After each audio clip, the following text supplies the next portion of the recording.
La verdad de CTULU. Nunca debí haber aceptado ese trabajo.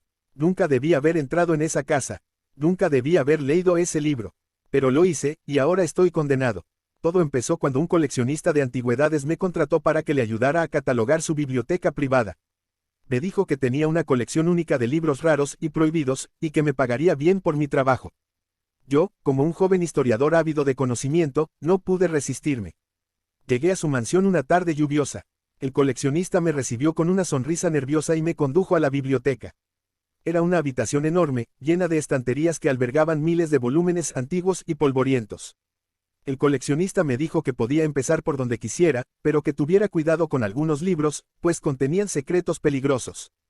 Me puse a trabajar con entusiasmo, revisando los títulos y anotando los datos en mi libreta.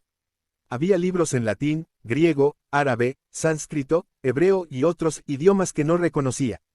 Había libros sobre alquimia, astrología, magia, demonología y otras ciencias ocultas. Había libros que hablaban de civilizaciones perdidas, dioses olvidados y mundos desconocidos. Entre todos esos libros, hubo uno que llamó especialmente mi atención. Era un libro grande y pesado, encuadernado en piel humana y escrito en una lengua extraña e incomprensible. En la portada solo había una palabra, Necronomicon. Recordé haber oído hablar de ese libro en alguna parte. Era el libro maldito por excelencia, el libro de los muertos, el libro que contenía la historia secreta del universo y los ritos para invocar a las entidades más antiguas y terribles que lo habitaban.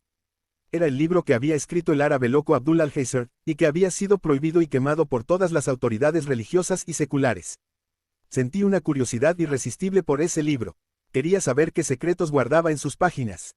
Quería leerlo, aunque fuera solo un fragmento. Así que lo tomé con cuidado y lo abrí. Fue el peor error de mi vida. El libro estaba escrito con una caligrafía extraña y retorcida, que parecía cambiar de forma según lo miraba. Las palabras parecían tener vida propia, y me susurraban al oído cosas horribles e incomprensibles. Las ilustraciones eran aún peores, mostraban escenas de tortura, sacrificio, violación y canibalismo, protagonizadas por criaturas monstruosas e indescriptibles. Pero lo que más me impactó fue el capítulo dedicado a CTULU.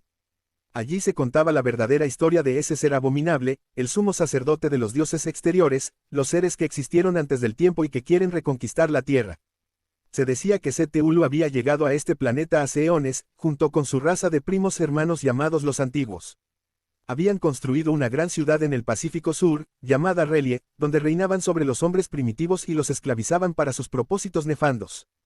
Pero entonces ocurrió algo inesperado. Las estrellas cambiaron de posición, y Relie se hundió bajo las aguas.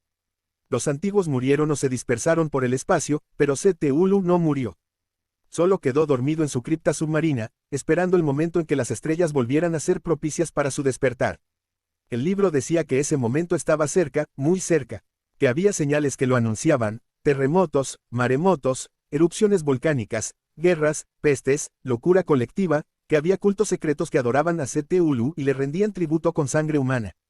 Que había sueños que lo revelaban, sueños en los que se veía la ciudad de Relie emergiendo de las profundidades, y a CTULU saliendo de su tumba para reclamar su dominio sobre la tierra. Yo había tenido esos sueños. Los había tenido desde que abrí el libro, sueños en los que oía la llamada de CTULU, una llamada que me atraía y me aterraba al mismo tiempo. Una llamada que me decía que era uno de los elegidos, uno de los que verían el día del despertar de CTULU, y que se unirían a él en su reinado de terror. No podía soportar más esos sueños. No podía soportar más esa verdad. No podía soportar más ese libro. Así que hice lo único que podía hacer, lo quemé. Pero fue demasiado tarde, el libro ya había dejado su marca en mí. Ya no podía escapar de la llamada de CTULU. Ya no podía escapar de mi destino. Ahora estoy aquí, en esta playa solitaria, mirando el horizonte. Veo cómo el mar se agita y se abre, y cómo surge la ciudad de Relie, con sus torres ciclópeas y sus ángulos imposibles. Veo cómo se abre la cripta de CTULU, y cómo sale el monstruo, con su cabeza de pulpo, su cuerpo escamoso, sus garras enormes y sus alas largas. Lo veo, y siento una mezcla de horror y éxtasis. Lo veo, y sé que ha llegado el fin del mundo. Lo veo, y grito su nombre. CTULU, CTULU, CTHULH.